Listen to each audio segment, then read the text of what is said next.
Hi, my name is Dr. Al-Natour, and I'm a settler of colour who is recording this lecture from unceded, stolen Wiradjuri country. Before we proceed, I'd like to advise you all that this paper will feature distressing images and offensive images that depict racist toys, learning materials that are sometimes used in early childhood environments.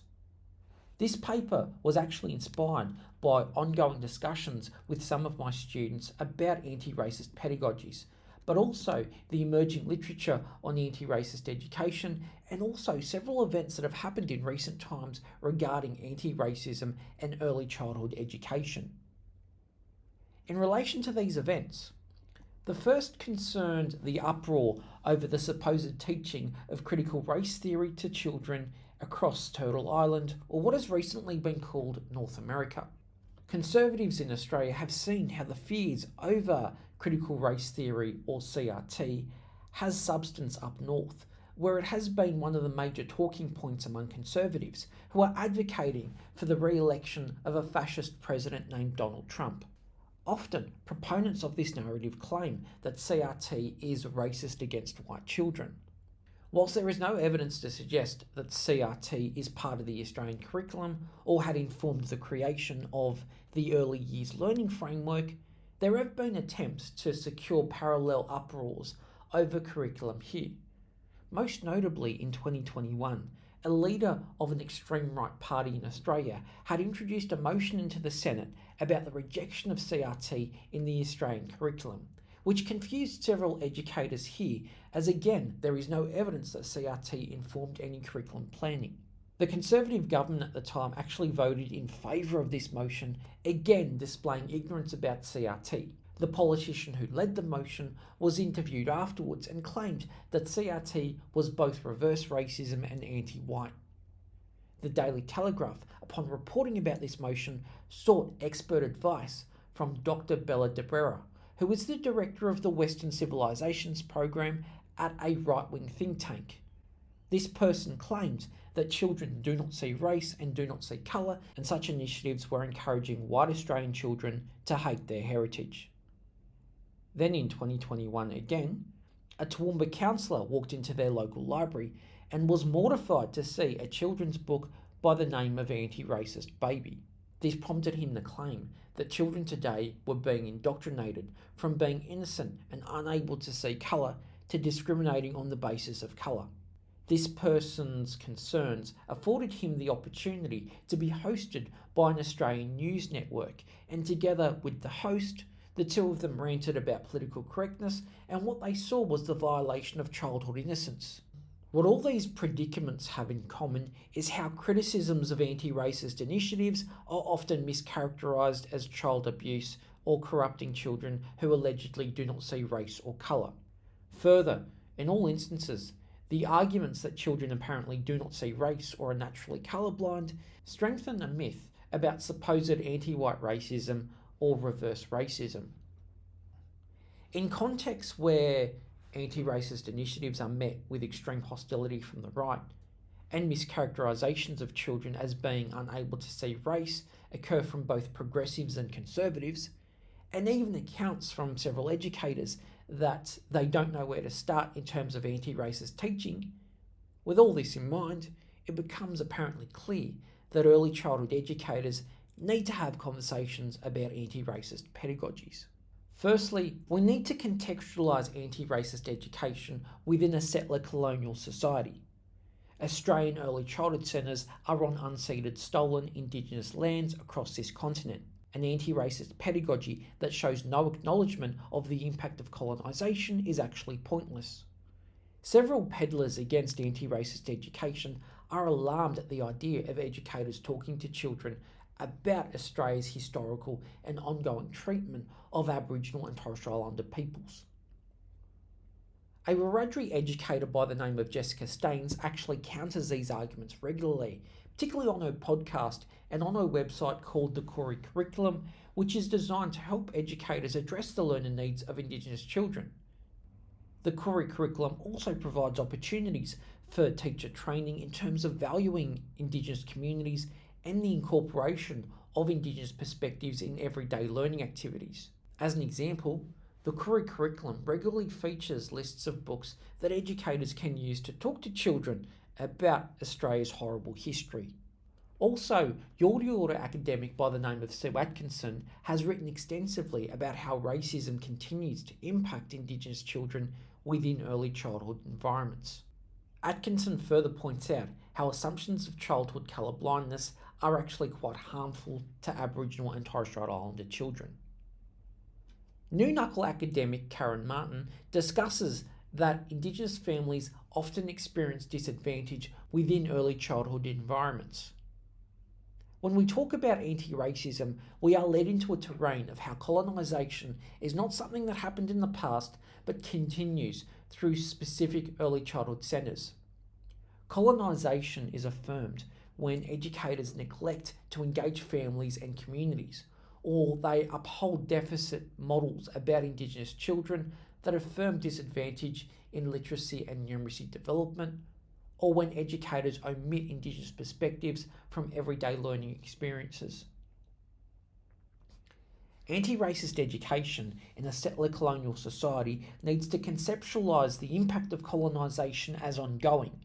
This means making links between Indigenous childhood disadvantage and how it is affirmed in early childhood education. The omission of discussions about colonisation in early childhood education is like cooking with no ingredients. Absolutely pointless. Children not only see race, but whiteness is a common unquestioned norm within early childhood environments. Research shows us that by about 3 months old, children have learned to prefer faces from their own racial background. Around toddler age, children begin to absorb their parents' racist attitudes and biases, and as they approach kindergarten, they start to understand name calling and seek out labels for racial identity. Proponents of anti-racist education need to consider whiteness. Whiteness does not always refer to skin colour, but rather a structure that allows certain people to move through the world more easily when it comes to categories of whiteness. As a structure of power, whiteness changes over time depending on context. So as an example, Irish people in Australia were not classified as white, whereas now they are.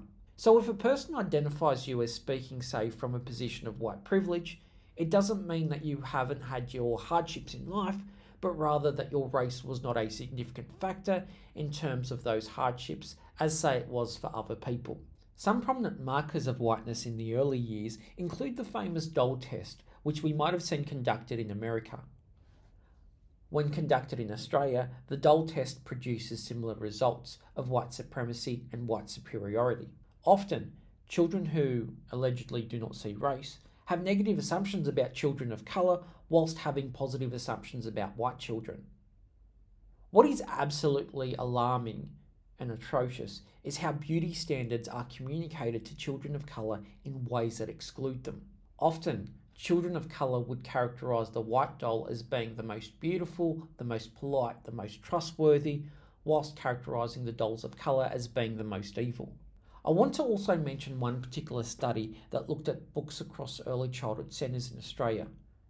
In this study, only 18% of books featured non-white characters. The anthropomorphised or animal characters made up about half of the books available, and these characters often led white-centred lives and storylines, while the non-white characters were often racially stereotyped. Whilst earlier we heard about a Toowoomba counsellor who whinged about the idea of talking to children about race, perhaps he'd do well to look at the research, as it shows us that early childhood educators talk to children about race already, whether it be through the overwhelming presence of white characters or through the depiction of racist stereotypes in books for children. In terms of some starting points for anti-racist teaching in early childhood education, well, firstly, we need to begin with Indigenous experiences, narratives, perspectives first and foremost. Jessica Staines from the curriculum, who I mentioned earlier, generously provides several free learning activities and resources for educators. In terms of pedagogies, think about 8 Ways pedagogies as developed by Yunka Porter, or possum skin pedagogies as developed by Sue Atkinson, who I mentioned earlier. Secondly, developing anti-racism literacy is really important. There are several publications that challenge the idea of colour blindness among children, that challenge myths that racism is a thing of the past, or only individual, or only about skin colour. Some notable mentions are on the screen, which you're free to pause and look at any time. Challenging simplistic definitions of racism is indeed essential. Thirdly, developing anti-racism literacy can help educators identify items, attitudes, structures, toys, curriculum content that is inherently racist or can affirm racism. Items include, as I mentioned before, books, costumes, play activities, learning materials that should actually not be included in early childhood environments. Here are some other examples on this screen here, which you can pause and look at in your own time. Also, educators need to call out racism from parents and challenge racism if it's expressed by children, and even report fellow educators for racism, yes, even if they have a positive working relationship with them. There are several resources that are used in early childhood environments that are mistakenly thought of as anti-racist teaching materials when in fact they aren't. They're just about the acceptance of diversity or often different skin tones. One example is the Building Belonging Toolkit, which was developed by the Human Rights and Equal Opportunities Commission, and within the toolkit it has several learning activities that focus on the idea of children accepting other children for their different skin tones, for what they wear, and even the foods that they eat.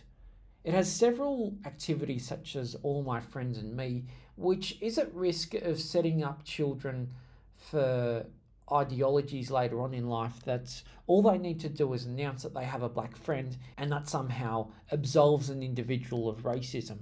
Other examples are often the Mean Fox books, such as I Am Australian Too, which actually whitewashes the position of Aboriginal children whilst upholding assimilationist positions on non-Anglo children joining Australian society. The other most common books from the same author include Whoever You Are, which is better, however, it is still focused on a narrative that whilst people are different, we are all the same on the inside. And I recently heard Jessica Staines on a podcast argue that such approaches can neglect that sometimes we are culturally different on the inside. So she isn't a fan of the learning materials such as, cracking the eggs of different shades or different tone colours to sort of reveal that they're all the same internally. Anti-racism is not just about the acceptance of diversity, which I would argue needs to focus on the normalisation of diversity, but rather teaching children about challenging racism. So some better starting points can include Speak Up by Miranda Paul, Daybreak by Amy Maguire, Anti-Racist Baby by Ibrahim X. Kendi, and the book by Adam Goods and Ellie Lang, which is called Somebody's Land. Finally, we need to consider about acknowledging that individuals can face certain oppressive structures that are tied not only to their race, their ethnicity, but also their gender, abilities, class, geographical location, and other factors. Any anti-racist pedagogy needs to see the connections between race and other forms of oppression.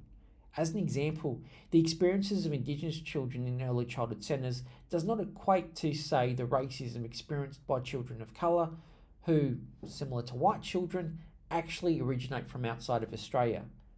An intersectional lens is actually necessary, and it can strengthen any anti-racist pedagogical approaches. If you'd like a copy of this PowerPoint slide or would like information about some of the scholarly materials that informed this lecture, please tag me on Twitter with a question or send me an email and I will happily respond. Thank you.